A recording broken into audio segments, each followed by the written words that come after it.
1666 में एक जीनियस एक ट्री के नीचे बैठा होता है। तभी ट्री से एक एप्पल गिरता है और इस एप्पल को देखकर वो सोचता है कि ऐसी कोई एनर्जी, कोई पावर जरूर है जो इस एप्पल को अपने सेंटर की तरफ खींच रही है। इस जीनियस का नाम था इसाक न्यूटन। लेकिन 1666 के अकॉर्डिंग ये सोच बहुत ही छोटी थी, क्योंकि 1666 से 600 ईयर्स पहले एक इस्लामिक स्कॉलर रेहान अल बैरूनी ग्रेविटी को पहले ही डीपली डिफाइन कर चुके थे। हाँ, ये बिल्कुल सच है, लेकिन फिर भी अगर आप गूगल पे सर्च करें कि हु डिस्कवर द ग्रेविटी तो आपको इसाक न्यूटन का ही नाम लिखा आता है। ऐसा क्यों? अल बैरूनी ग्रेट मुस्लिम स्कॉलर थे। इवन के ऑस्ट्रेलिया में रेहान अल बैरूनी का स्टैचू भी है। रेहान अल बैरूनी ने 670 ईयर्स पहले ही अपनी एक बुक किताब अल कानून अल मसूदी में ही ये लिख दिया था कि जमीन सारे ऑब्जेक्ट्स को अपनी सेंटर की तरफ खींचती है।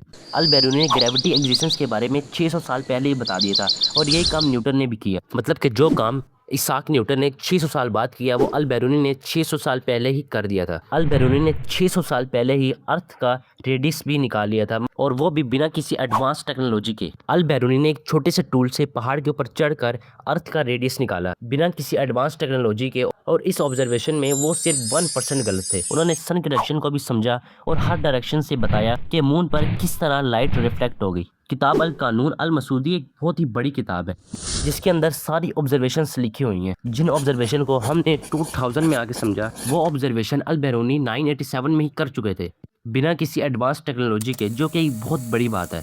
और तो और 600 साल पहले अल बैरूनी ने अपनी किताब में ये भी लिख दिया था कि स्टार्स का साइज छोटा नहीं होता, बल्कि स्टार्स बहुत बड़े होते हैं, बस वो हमसे बहुत दूर होते हैं इसलिए हमें छोटे लगते हैं। जो बात 800 साल बाद जाके क्लियर हुई, अल बैरूनी ने उसे 800 साल पहले ही अपनी बुक में लिख दिया था।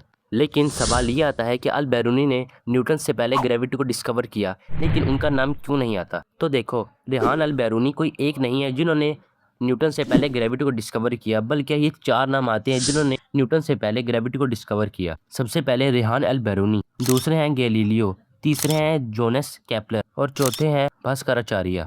ये 4 नाम है जिन्होंने न्यूटन से पहले ग्रेविटी को डिस्कवर किया। लेकिन इनमें और इसाक न्यूटन में ये फ़र्क है कि इन्होंने बस अपनी किताब में लिख दिया कि ग्रेविटी एग्जिस्ट करती है, लेकिन उसका कोई भी फार्मूला नहीं दिया जिससे हम खुद भी पता लगा सकें कि ग्रेविटी एग्जिस्ट करती है कि नहीं और किसी भी ऑब्जेक्ट पर कितनी ग्रेविटी की पावर अप्लाई होती है। लेकिन वहीं दूसरी तरफ ही न्यूटन ने हमें पूरा ग्रेविटी का फार्मूला दिया, the law of universal gravitation, जिसकी मदद से हम ये भी पता लगा सकते हैं कि हर ऑब्जेक्ट पे कितनी ग्रेविटी अप्लाई होती है। न्यूटन का नाम इसी एडिशनल फार्मूले की वजह से ऊपर रहता है, और जो बाकी 4 लोग हैं उन्हें भी हिस्ट्री ने नहीं बुलाया, बल्कि अगर आप सर्च करें कि who discovered the gravity before Newton तो आपको इन चारों के नाम भी मिल जाएंगे। और अल बैरूनी जैसे ग्रेट इस्लामिक स्कॉलर के बारे में भी आपको बताना जरूरी था।